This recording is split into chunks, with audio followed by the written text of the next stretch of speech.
হিন্দু ধর্ম এবং পুরাণ অনুযায়ী এক কল্প হল ভগবান ব্রহ্মাজির এক দিন। এই সময়কাল হল আমাদের মানব জাতির হিসাবে 432 কোটি বছর।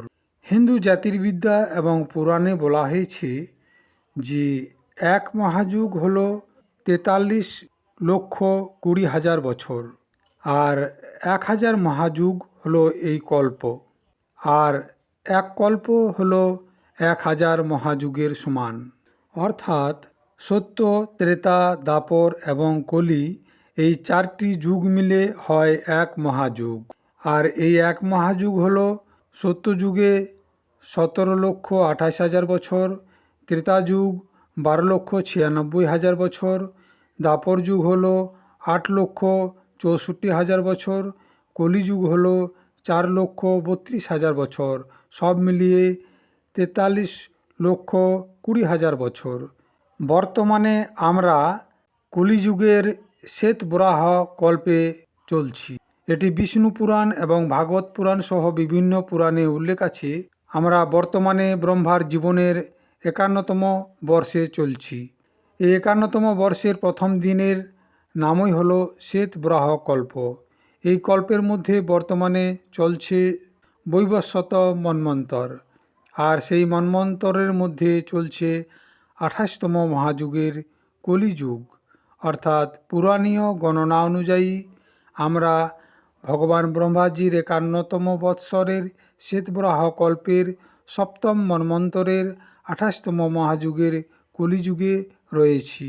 ভগবান ব্রহ্মাজির প্রতিটি বর্ষে মোট 360টি কল্প রয়েছে।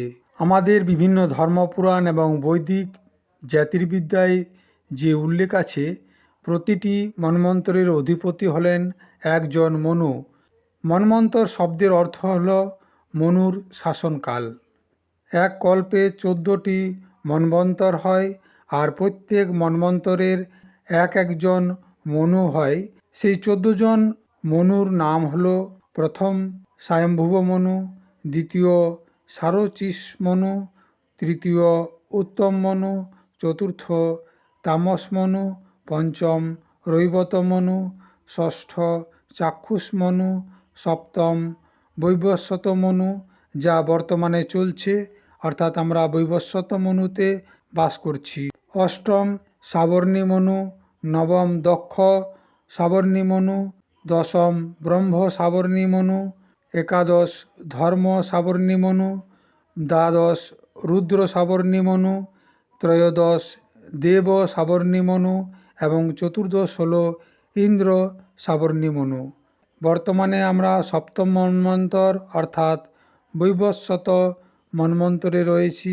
এটাই পুরাণে উল্লেখ রয়েছে।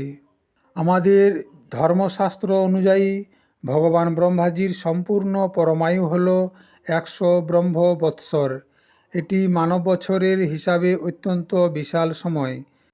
সব মিলিয়ে যদি দেখা যায়, তাহলে ভগবান ব্রহ্মার পরমায়ু হল প্রায় 311 লক্ষ কোটি বছর।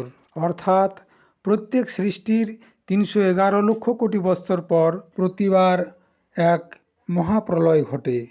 তাহলে সব মিলিয়ে যদি আমরা হিসাব করি, তাহলে 14 মন্বন্তরের মধ্যে 7ম মন্বন্তরে আমরা চলছি, অর্থাৎ সৃষ্টির অর্ধেক সময়ে আমরা চলছি। প্রতিবারের মতো এবারের সৃষ্টিও যদি 311 লক্ষ কোটি বৎসর পর সমাপ্ত হয়, তাহলে আমাদের সনাতন ধর্ম প্রায় 155 লক্ষ কোটি বছর হয়ে গেছে।